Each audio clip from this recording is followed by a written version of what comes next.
From advertising to software as a service to data. Across all of our programs and clients, we've seen a 55 to 65% open rate. Getting brands authentically integrated into content performs better than TV advertising. Typical lifespan of an article is about 24 to 36 hours. If we're reaching out to the right person with the right message and a clear call to action, then it's just a matter of timing. Welcome to the MarTech Podcast, and I Hear Everything production. In this podcast, you'll hear the stories of world-class marketers that use technology to drive business results and achieve career success. We'll unearth the real-world experiences of some of the brightest minds in the marketing and technology space so you can learn the tools, tips, and tricks they've learned along the way. Now here's the host of the MarTech Podcast, Benjamin Shapiro.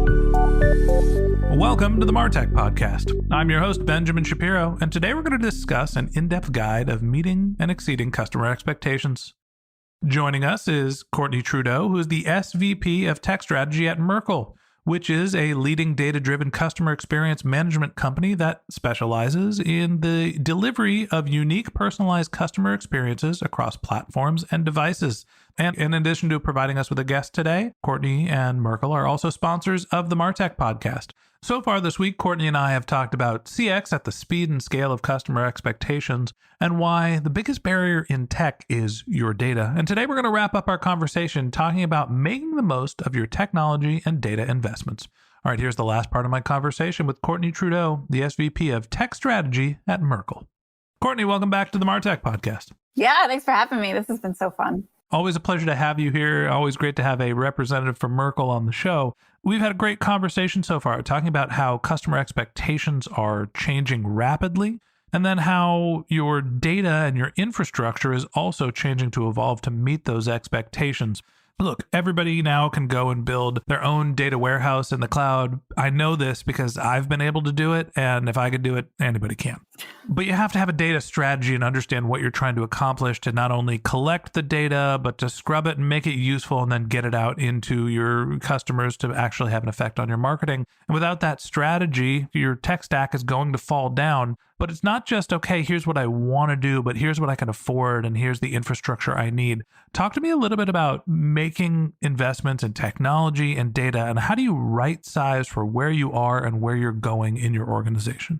Yeah, I think a lot of that starts with your goals. And you've already said that quite a few times in this podcast, which I love. And I think as Steve Jobs, we have that famous quote, which is start with the customer experience and then work backwards to the technology and the data. So that is number one. Start with your strategy, start with your customer experience, and then start with your KPIs and your goals. I think the next thing you really need to do is you need to understand what you have in place today. What is leverageable? Okay, you don't have a cloud data warehouse. That's fine. So like you did, you can go build one. But do you have existing technology where you do your emails today? And how does that integrate with your new database? So understanding where you sit today is going to be super helpful to understand where your gaps are and then where you need to invest and how to right size it for those current challenges to get to those goals that you set first. You know, it's easy to say, great, know where you're going, know what you want to accomplish in advance from the start, have a clear goal and trajectory. But the reality is your business and your strategy is going to pivot over time. How do you think about making the right investment up front that you know can be scalable? And I will be a little bit more concrete with my question. When I was building our data infrastructure, we had to go build a data warehouse. Well, I had to figure out how much I was going to spend on warehousing, how much data we had, how much it was going to cost. Then I had to think about, okay, well, how am I going to get that into a business intelligence tool? What is that going to cost? At what point does it become scalable? What are the costs over time? When you're going through this math in your head of what does it cost to put something on AWS? And then how do I get it to BigQuery? And what are those costs? How do you think about where to start? And how do you think about where you're going to end up?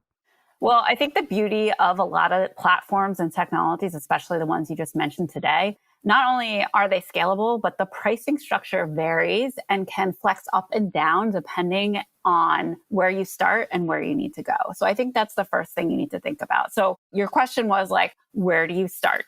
So what I like to do when we work with our clients is kind of do a prioritization exercise. So we kind of look at what we need to do, what the costs are and what the benefits are, and weigh those different things against each other to see where we're going to get the most value and understand, okay, investing in that cloud data warehouse is actually going to give us the most value because having our data all in one place will make it easier and more seamless for us to integrate with other platforms. So if we do this, we're going to get more value out of all our other technologies. So trying to take that value-based approach is super important, no matter what size of an organization you are.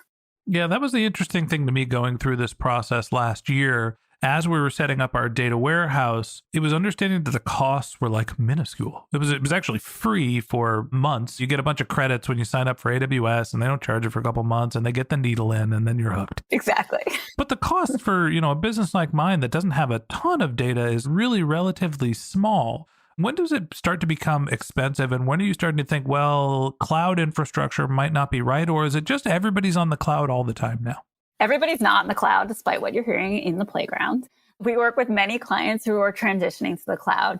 So it's not something like everyone's doing it, you should do it too. I think that's a great question. And I think you have to understand your business model. So when you're investing in your business, where are you looking to take it? Because something simpler might be a fit for purpose infrastructure that's right for you. But if you're looking to continually grow and flex your business, especially if you have ups and downs within your business cycles, the cloud is definitely the way to go. And if you're looking at something like a Snowflake with a cloud, the data sharing capabilities, the cost structure, everything becomes very flexible and very manageable over time. I'm glad you mentioned Snowflake. What the heck do they do? So they are not something that exists only in Colorado. It's in Tahoe. It's in Utah. I've even heard Canada has snow. So Snowflake is a data warehouse, but it is not a cloud. So Snowflake sits on any of your three or whatever cloud you want to. They've been kind of on the cutting edge because they've decided not to be a cloud provider, but to be that data warehouse. They can take advantage of being on the cutting edge of how your data gets into it, how you manage your data. One of their biggest draws is their data sharing capabilities. When you think about single source data, they have the ability to share with other environments without copying data. So that's one of the big things. When you think about single source, normally if you're sharing data, you're copying it into another database. Snowflake and a lot of the big cloud providers have come up to speed here, but you can share data across different organizations without actually having to copy it. You can just allow people to read it and query it. So let me make sure I understand this. I feel like as the host of the MarTech podcast, I really should know what Snowflake does, but hey, I run a media business. What do you want from me?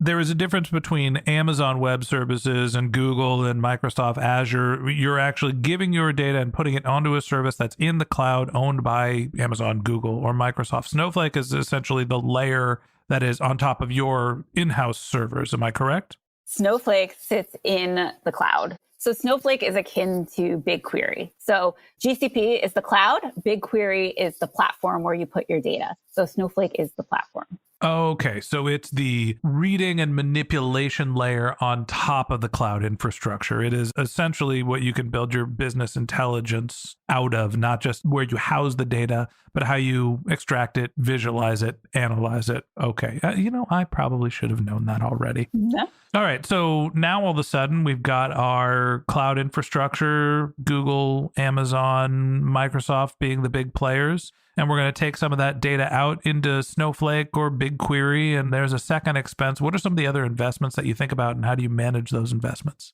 So some of the other investments would be standardizing and cleansing your data, as well as identity resolution. These are definitely commodities that you can buy off the shelf and are relatively inexpensive in terms of the value you get from cleaning and standardizing your data, as well as bringing it together is tenfold. And other expenses that you want to think about is if you're looking to do some analytics or measurement on top of your data, some sort of visualization tool or business intelligence tool. If you want to integrate it with downstream platforms, you mentioned CDP and reverse ETL. Those are very easily plug into your cloud data warehouses. So making that integration easier. Other categories you want to consider is how are you managing your journey orchestration? So if you are in a business where you want to manage how a consumer interacts with you and almost like a decision tree, like they opened an email today, I want to send them a display ad tomorrow because they opened the email, you would need a journey orchestration tool to help you manage that decision tree and then integrate with like your email and your media platforms. All right. So when you're working with a new client at Merkle and you're sitting there and you're looking at their data strategy and maybe they're in the cloud, maybe they're not, is there a number that's in your head figuring out what their investment should be in technology and data? Should you be spending 5, 10, 20, 30% of your budget on infrastructure and analysis? What's the magic number here for how much you should be spending? This is really funny that you brought this up because this is coming up more and more where people want like a magic number, a percentage of revenue. And there's really no answer for that. It depends. You'd make a great consultant. It really does depend, to be completely honest with you, because there are so many factors that go into that percentage and understanding what your ROI are and where you are today and where your gaps are. That just throwing out a 3% or a 5%, like if you're 5% of a $10 billion company, you're talking about a lot of money, which seems insane. So I don't think I can answer that with a really good answer. Obviously, it depends. Consultant jokes aside, the takeaway for me, having done some of this work, we're not to the reverse ETL usage phase of our business yet, but it's not very expensive to set up cloud infrastructure. It's not very expensive to get your data housed and to get it into a place where you can visualize it. To me, what is actually the most expensive, and maybe this is a better question, is how much should you be spending on the infrastructure, the data housing, and then the people to manage the process and analyze it and build your reporting? Is there a breakdown of, if I'm going to spend $10 on reporting infrastructure, it's probably going to come with another $5 of incremental labor? How do you think about technology, housing, and then the people to manage it?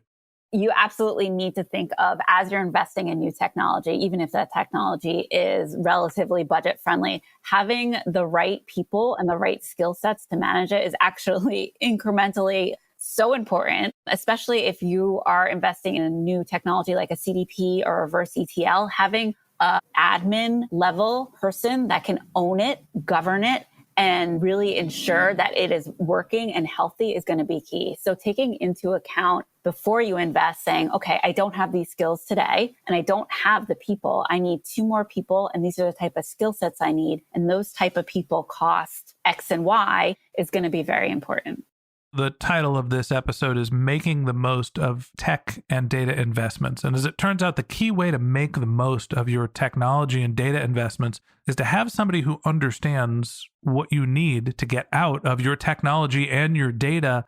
The person in charge is the one who is steering the ship. And if you don't have the leadership and you don't have the ability to manipulate your data and set it up the right way, none of it's going to be a good investment. And that's why there's brands like Merkle that are out there to help you figure out what to do and how to make the most of your technology and data. Courtney, I appreciate you coming on the show and telling us a little bit about data and technology. Thanks for being my guest. Thank you so much. This was great. All right. And that wraps up this episode of the MarTech Podcast. Thanks to Courtney Trudeau, the SVP of Tech Strategy at Merkle, for joining us. If you'd like to get in touch with Courtney, you can find a link to her LinkedIn profile in our show notes, or you can visit her company's website, which is Merkle.com. That's MERKLE.com. And on Merkle.com, you can find the Tech Innovation Roadmap, or you can go to our show notes and we have a link directly to that Tech Innovation Roadmap as well.